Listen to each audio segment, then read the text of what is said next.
মানুষ রক্ত মানুষের মানুষের আমরা সংগ্রামের মহাসচিব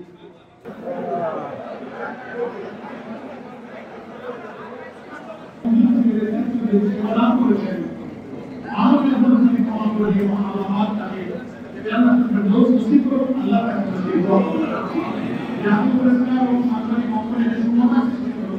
আমাদের আবেদন থাকবে সঙ্গী সাথী সাংবাদিক যারা আছেন এই সুন্দর করে জাতির এই নতুন এক অভিযাত্রার সময় যাব এই জায়গায় সুন্দর করে বাংলাদেশ নির্মাণে আমাদের কমিটমেন্ট আমরা গ্রহণ করতে পারি সকলের কাছে আহ্বান জানিয়ে আমি আবার আমাদের আপনারা কামনা করে আমাদের জবাব ইসলামের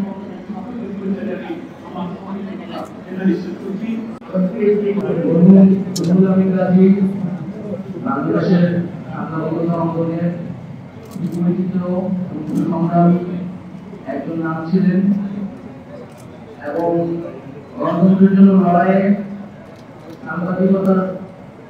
সাংবাদিকতার পক্ষে লড়াইয়ে ইংরাজি একজন প্রতীক হিসেবে বাংলাদেশে প্রতিষ্ঠিত হয়েছেন।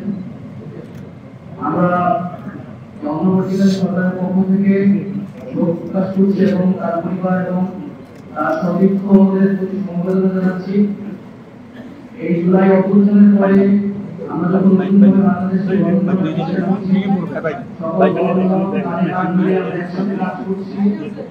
এই সময় ওনার পরামর্শ আমাদের প্রতি জরুরি ছিল। আমরা সাংবাদিকতাকে গণমাধ্যমের জন্য পুনর্গঠনের কথা ভাবছি, কিন্তু দুঃখের বিষয় সেই সুযোগ থেকে আমরা বঞ্চিত হলাম। কিন্তু আমরা আশা করব যে এই যে কারা নির্যাতিত সাংবাদিক গণতন্ত্রের জন্য মুক্ত পুনরুদ্ধারের আন্দোলনে জনগণের অধিকার আদায়ের আন্দোলনে এই পেশাতন্ত্রের যে মানুষগুলো আমাদের সবথেকে সহযোগিতা করেছেন, অনেকেই ছেড়ে চলে গেছেন। সর্বশেষ নিয়ে গেছেন। আল্লাহ ওনাকে সকল মাফ করে পরিবার যে হয়েছে সমস্ত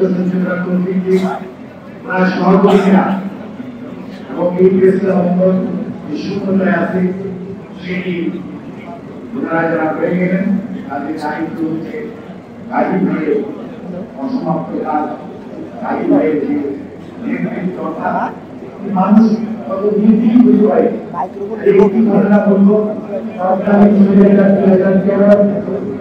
অক্টোবর এই দিনটি মনে রাখার কথা। একদিন দিয়ে দুই বলছে তোমার সমাবেশ হবে না, আর গাজী ভাই টেলিভিশনে সমাবেশ করি। এই চিন্তা সম্মেলন কেন্দ্রিক কয়েক মিনিটের মধ্যে পেশাজীবীদের উপস্থিতি, জাতীয় নেতৃত্বের উপস্থিতি,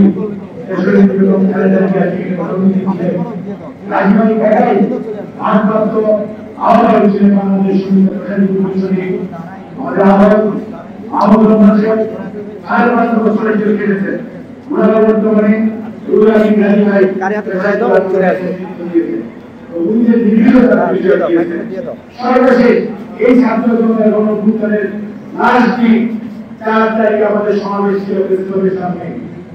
চতুর্দিক থেকে বিজিবি এবং পুলিশ বহু গুলি করে পেশাজীবীদের সমাবেশকে ছিন্ন বিচ্ছিন্ন করতে দিল। আপনাদের সেখানেও এই সাংবাদিকরা এই গাজী ভাইয়ের নেতৃত্বে সেখানে কিন্তু পেশাজীবীরা উপস্থিত ছিল। আমি যদি বলতে চাই একজন মুক্তিযোদ্ধা মানুষ এবং ওনাকে নির্ভীকতা, সাহসিকতা, সত্য প্রকাশে একনিষ্ঠ, এটির জন্য জাতি সারা জীবন তাকে মনে রাখবে। আর পেশাজীবী আন্দোলনের